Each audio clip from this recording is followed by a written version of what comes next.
मोहन रोशन से शादी करना चाहती थी, इसलिए केस हो जाने के उपरांत इनकी मोहन रोशन से परिजन से उपस्थिति में मंदिर में ये कर दी। मैंने शादी करना चाहती थी इसीलिए ये केस किया गया था। ये रिकॉर्ड में भी इसके भाई का बयान है, इसके माँ वो क्या किए। तो इस तरीके से रोशन के केस में आज अप टू डेट हुआ कि निचली अदालत में आज बहस हो गया, फाइनल आर्गूमेंट हो गया। अब वो निर्णय जो है सो जज साहब लिखाएंगे और तब वो इंटरनेट पर वो दिया जाएगा।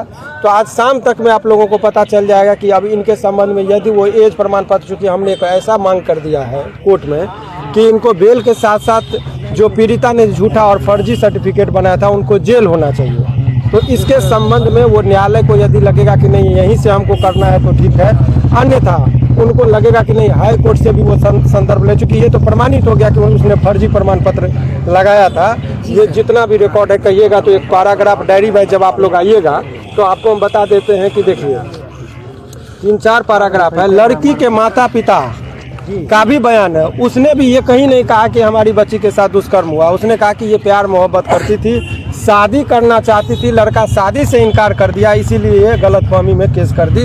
ये इनके पिताजी का ही बयान है। ये बयान जो है आपको शादी करना 83 पैराग्राफ है। आपको एक लाइन हम इनके भाई का बयान खाली पढ़ के सुना देते हैं ताकि आप लोगों को ये पता चल जाए झूठा मुकदमा जो किया गया था। गिर गया किसी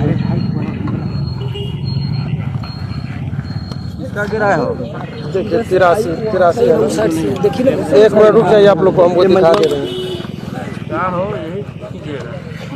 गिर गया यार, इतना माइक के पता नहीं चला। एक सेकंड हम बता रहे हैं 83 उस डायरी में है, दूसरा डायरी निकालो जिसमें ये स्पष्ट हो गया था कि गिर जाएगा माइक। ये लो एक मिनट सब दिखा लो, एक मिनट रुक जाइए। देखिए रोहित उसकी पीड़िता का भाई का बयान है जिसमें उसने कहा कि रोशन के विरुद्ध, ये देखिए बहन को लड़ाई झगड़ा करके केस में अकेले ही छोड़कर भाग गया, जिसके कारण इनकी बहन काफ़ी परेशान होकर रोशन के विरुद्ध केस किया। आगे बता के हालांकि इनकी बहन रोशन से शादी करना चाहती थी, इसलिए केस हो जाने के उपरांत इनकी बहन रोशन से परिजन से उपस्थिति में मंदिर में ये कर दी। मैंने शादी करना चाहती थी इसीलिए ये केस किया गया था। ये रिकॉर्ड में भी इसके भाई का बयान है, इसके माता पिता का भी बयान है। आपको बताइए किसी भी एक बहुत ही अच्छी बात है, इनके माता पिता के प्रति भी हम आभार हैं कि आज तक वो कभी कोर्ट में नहीं आए, क्योंकि वो भी नहीं चाहते थे कि कोई व्यक्ति झूठा मुकदमा में केस में फंसे।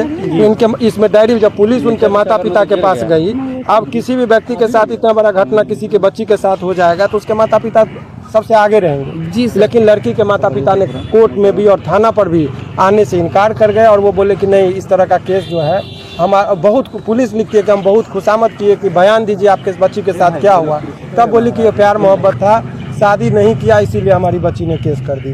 पीड़िता ने स्वयं भी एक जगह पुलिस को कहा कि हम प्यार करते थे इसीलिए केस किए। यानी कि रेप की जो बातें कही गई थी वो सरासर गलत था और झूठा मुकदमा में गंभीर रूप से आरोप को बनाने के लिए वो षड्यंत्र करके विभाग में जाकर एक फर्जी कागज बना ली जन्म प्रमाण पत्र का स्कूल में और बोली कि सब कागज जल गया। और एक चीज़ बताइए कि कोई व्यक्ति का आज तक 31 तारीख महीना में अधिकतम 31 दिन होता था। एगो सर्टिफिकेट निर्गत की तो जब चोर के दारी में तिनका की बात आप लोगों ने सुना होगा, तो 80/10/2012 का एगो कागज है। यानी कोई महीना में 80 तारीख होता है तो 30 तारीख को 8 बनाई वो, लेकिन 0 को तो 1 नहीं कर पाई जी। तो जो 30 तारीख होना चाहिए था वो 80 तारीख बन गया जी, जल्दबाजी के चक्कर में। तो जज साहब भी उसको बहुत गंभीरता से लिए, बहुत गुस्सा हो गए वो कि अपने भाव को तो वो बताते हैं। तो इस तरीके से इस पूरे केस में शाम तक का इंतजार करिए। अब देखिए हाई कोर्ट से यदि कंसल्ट करना पड़ा, चूँकि उसको जेल भेजने की बात आ गई है तो वो अब जज साहब उस पर, चूँकि सुप्रीम कोर्ट का भी 4-5 जजमेंट हम लोगों ने लगाया है, तो ऐसे परिस्थिति में शाम तक का आप लोग को वेट करना है। सर सामने क्या कुछ होगा? आज ही मिलेगा कि सर हाई कोर्ट से फिर मिलेगा? नहीं, वो जजमेंट का ऑर्डर आज शाम में अपलोड करेंगे। तो जो हम लोगों ने जो प्रेयर किया है, फैब्रिकेटेड किया है, क्या वो इंडिपेंडेंट जांच एजेंसी को देना चाह रहे हैं कि क्या कर रहे हैं, तो ये लोअर कोर्ट का पैटर्न होता है कि वो जैसे हाई कोर्ट सब में हम लोग को तुरंत बहस किए तुरंत ऑर्डर लिखा दिया जाता है, लेकिन डिस्ट्रिक्ट कोर्ट में ऐसी पैटर्न नहीं है। वो सारे बात को सुन के वो लिख लेते हैं, शाम में वो बता देते हैं कि हम अलाउ किए कि डिसअलाउ किए। शाम में क्लियर पता चलेगा क्लियर सर? पड़ जाता है, तो शाम तक का इंतजार करिए जब वो फाइनल ऑर्डर होगा। लेकिन इनके पिताजी भी थे, बहस के दौरान क्या हुआ, रोशन रोही के पिताजी हैं, वो आपको बताएंगे। पिताजी क्या बोल रहे हैं? क्या हुआ है सर? तो कानून पर भरोसा मुझे, कानून मुझे इंसाफ दिलाएंगे। माइक नीचे रखिए सर। विश्वास है कि सर हमें न्याय के रास्ता पे मेरा बच्चा को फंसाया गया है जी। और मुझे कानून इंसाफ दे, कानून पर मुझे भरोसा है। चलिए हम बात करेंगे, एक बात सवाल करेंगे। रोशन रोही के आप पिताजी हैं, इतने सारे तारीख पे आप आए, लेकिन आज के तारीख में आपके